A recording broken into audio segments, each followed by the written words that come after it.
Well, hail Satan, we made it to the end of this trilogy. Here is your review for Netflix's Fear Street Part 3, 1666, right here on Movies in a Nutshell.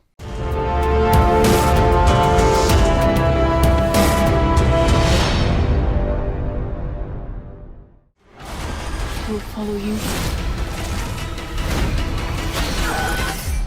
forever.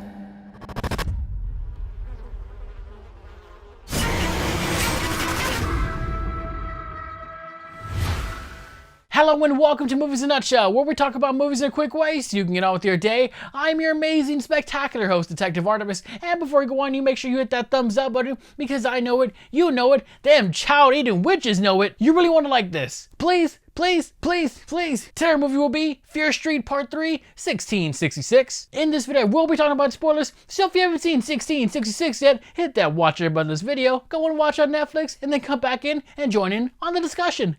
Go! Or if you don't care about spoilers, sit back and let's talk. Just like the last two movies, this one is also directed and co-written by Lee Janiak. Comes the conclusion of the Fear Street trilogy, and boy was it something. Our story here is about Dina living through the life of Sarah Fier in her timeline because they put their hand and body together, so she woke up as her. And we see how her execution went down, and goddamn it was fucked up. Men are assholes. You reject them and they come back and make your life a living hell.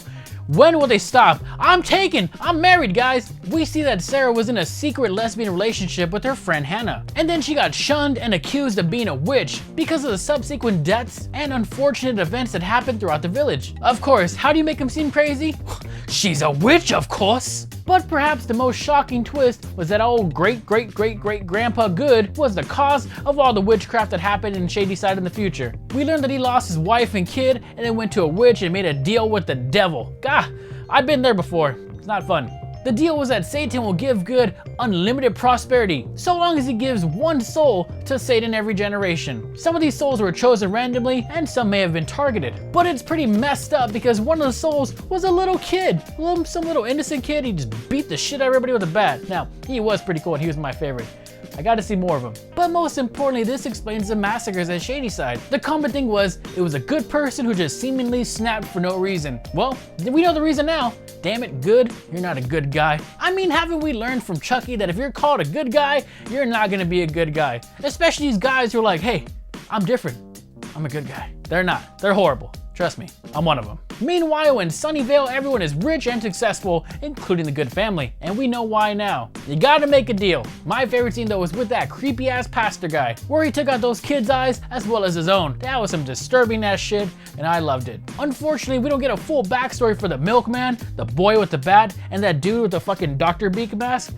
Nope. Maybe one day, I suppose. My favorite thing about these movies was that Sarah Fier, even though she was portrayed as the main villain, wasn't the villain at all. In fact, she swore revenge on the Good family when some blood touched her bone and the truth will come out. And that's how we got here. So that was cool. The movie ends when we go back to Dina's timeline with the new information she learned. And then they set up a trap for old Sheriff Good. Why? Well, because he was this generation's sole chooser. We saw that he chose Tommy in 1978, which was the reason for that fucking summer camp massacre. And then he was also responsible for choosing Ryan Torres in the beginning of part 1. The killers fight each other for a bit, which I thought was pretty awesome. And then Dina stabs Sheriff Good in the fucking eye. That was gnarly. The curse is lifted after centuries of death, Sam goes back to normal, and they all live happily ever after.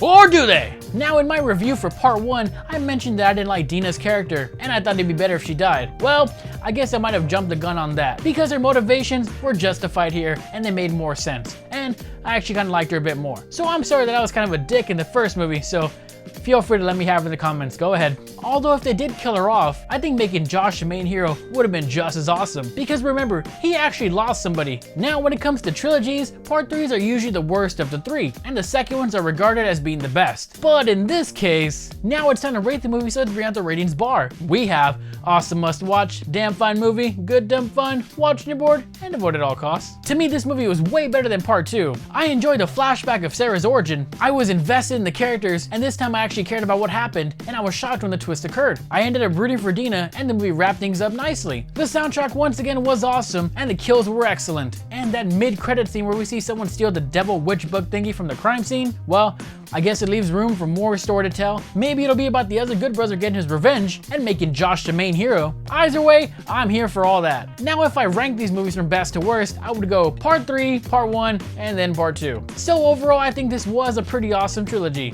So I hereby declare Fear Street Part 3, 1666, an awesome must watch. That's right, part 3 was the best this time.